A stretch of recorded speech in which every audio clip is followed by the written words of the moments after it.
Well, hi guys. I hope everybody's staying safe. I know this is going to be awkward and it's going to be different, but I hope everybody just continues to follow all the instructions for my class.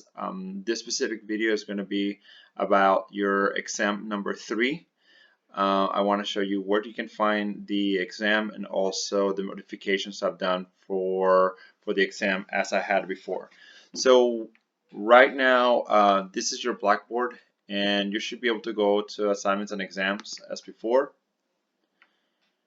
Once you click on it, you should be able to see all your assignments. And then right here, exam number 3. So you're going to click on your PDF as you've done in the past. And when you click on this PDF, now this PDF is a new one. This is different from what you've seen. Now, and here on the top is where the difference is. Here again, it's going to ask you to go to the Kimball Art Museum website. So it's not asking you to go to the museums. You guys obviously know about social distancing and being safe, so we're not going to go anywhere. But you're definitely going to check out the website. And right now, the Kimball Art Museum has all the collection on view, so you should be able to browse all their collection. Now, as you see right here, this link is live, so you should be able to click on the link, and it'll take you to the actual website of the Kimball. Now, it's going to take you directly to the collection, so you should be able to see the collection here. Anyways, I'll come back to this in a minute. So I'm going to go back to your exam. Let me click on it again. And the other thing that you have to worry about or think about is going to be that your exam is about an artwork that is between prehistory, right here, right, or the mid-18th century, meaning about 1750. Not after that. It has to be between prehistory and mid-18th century. So about 1750. Now the next thing is going to be choose an artwork that's either two-dimensional or three-dimensional. And what you're going to do is you're going to write a short form analysis. Now, a normal form analysis takes more than 1,000 words, but in your case, you're only going to do 800 to 1,000 words max, no more than that. Another thing that you have to do, this is a requirement, is you're going to look for at least 4 resources. That's a minimum. Now, Google and Wikipedia are not resources. They are search engines. From there, you can go and look at resources. They have to be books or journals. Those kind of elements is what we're looking for as resources. You can go to the TCC's website, the library website, and you should look through the journals there and other available resources that you have in the library. Another thing that we've asked from the very beginning of the semester is that every time you do any research, anytime that you pull information from any book or any source, you have to cite it. So in this case, and from the beginning of the semester, we've been using MLA. So definitely pay attention how to do the formatting. If you haven't done that yet, make sure you do a quick Google search. There's plenty of locations in the internet that can show you how to do the MLA citation. I also have a link for you guys for EasyBib under the resource tabs right here. Right there's right there EasyBib, and that should be able to help you with the MLA citations. Please make sure you're citing your sources. I've seen several exams number 2 without citations, and that is inappropriate, period. Also here, I'm giving you guidelines on how to do an art analysis. Now, these guidelines are for the analysis. These are not format guidelines. So your exam should not be divided. Your essay should not be divided at all. Okay, it shouldn't be in part 1 or 2 or 3. It should be one single essay or analysis, I mean, and not separating. Last but not least, in this part of the assignment, you're gonna go ahead and download an image of the artwork you pick and then upload it to your Instagram. You can also do a screenshot from your cell phone if you want to do that of the artwork and then upload it to your Instagram and then put the correct handles. Now this one's for my 8 o'clock class. If you are in my later class, okay, the 9:30, or in my Friday class, this is going to change. Now if you go, or no, when you go to your exam, right, and you click on the correct PDF here, you're just going to have the correct hashtags and so forth and so on. All right, so the analysis. When you're writing your analysis is going to be in this order, not this format, but in this order. So the first part you should have in your analysis is going to be the general information. It's basic information about the artwork that you pick. Here, to guide you on how to do the analysis, there's a whole bunch of different questions. And you can answer those questions and then use your answers to guide you on how to think about how the first paragraph should be written.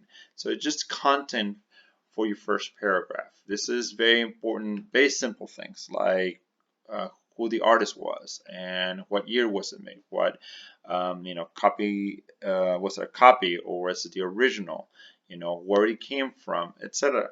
All these kind of questions that you can answer. Now, keep in mind that not all artworks are going to be able to answer these questions. Some of the questions here cannot be answered because, like for example, it says who is the artist, who's the author. Well, some of the artwork is very, very old, and we do not know who made it.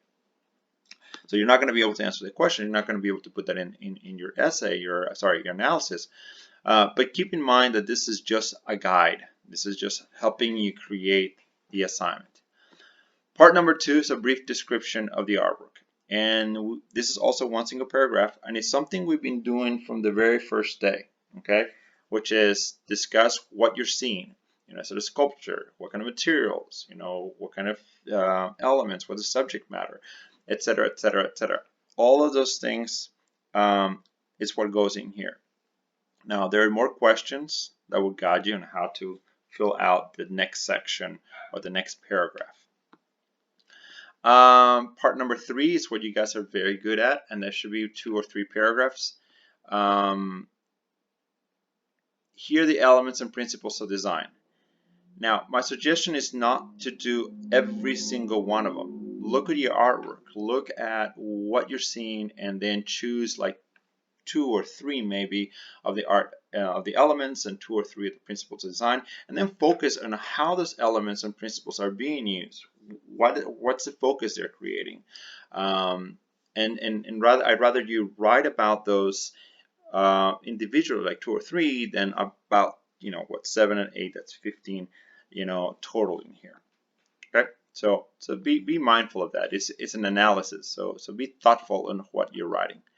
Last but not least, and this is the part where a lot of people falter, and that is because it says opinions and conclusions, and because it says opinions, people think, oh, it's whatever I think about the artwork, and that's not the case. What this is about is based on the information you research, based on the information you're focusing on this essay, right? Based on all of those things, then what kind of conclusion can you come up with? In order for you to give me a conclusion here, you have to have evidence from the analysis to create a conclusion. It cannot be just an opinion based on a liking or a disliking. It has to be based on fact. It has to be based on the things that you research and based on the things you discussed in the body of the assignment. So make sure you're doing that. Make sure that you're giving it plenty of thought. It could be one paragraph, a long paragraph, or one paragraph, maybe 2, no more than 2 for sure, especially when you're only writing about 1,000 words.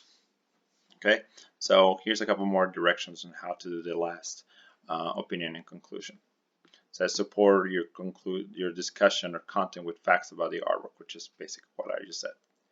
Now, general suggestions, these are based on your writing, so pay attention to the due date, especially because you want to write it, you want to have somebody else look over your writing, edit your writing, look for all kinds of different grammar, etc.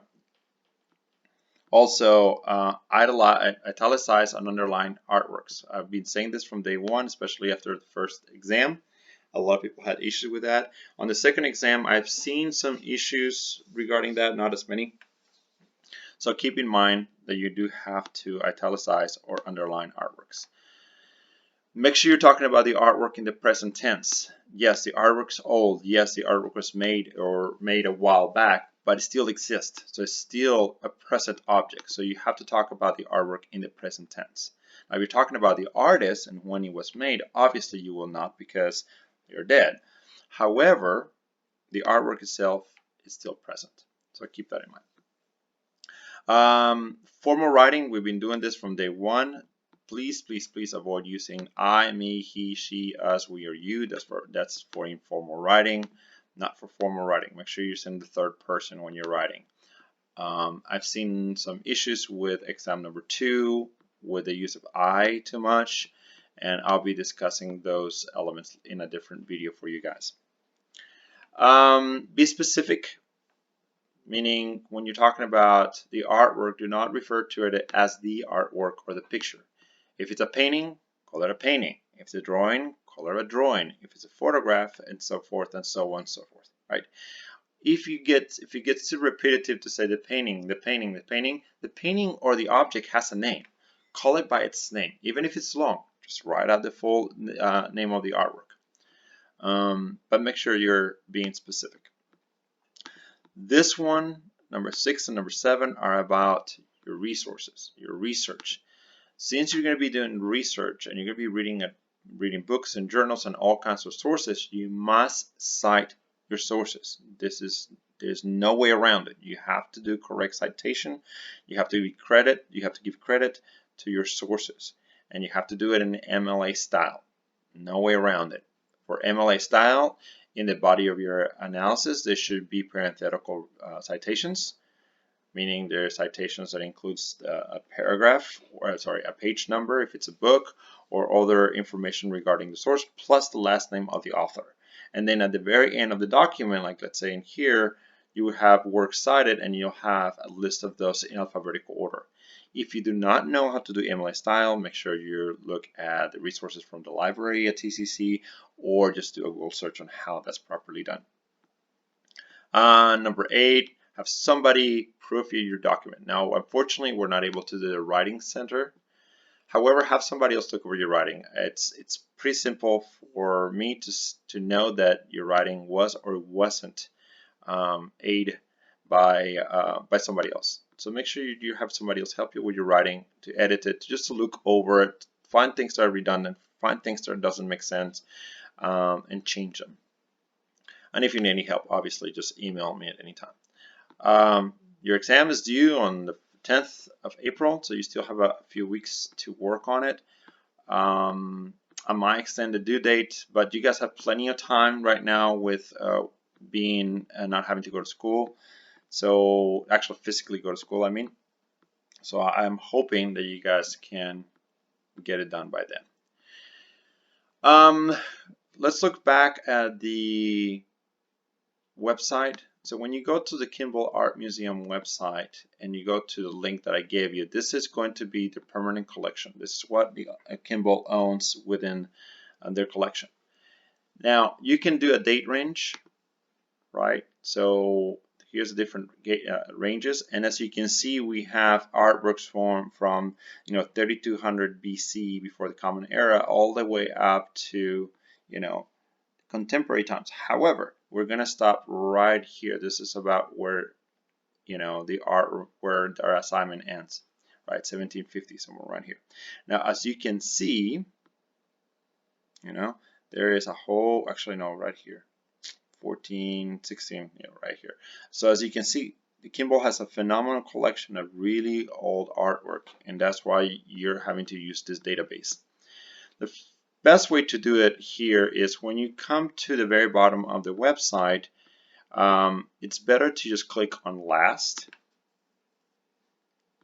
and then start moving forward in time, because that way it's less likely for you to use an artwork that is not, or that is too new. I've seen in the past where people don't pay attention to the dates on the artworks. I've had people write art analysis on something that is post 1750, and you want to make sure that you're writing about an artwork that is previous to 1750. Alright guys, so that is exam number 3. That's what you guys need to be working on and really focusing on. I will be making more videos, one per each one of the PowerPoints, and you will be having a quiz on each PowerPoint. So I hope you guys stay safe, and I'll see you hopefully soon.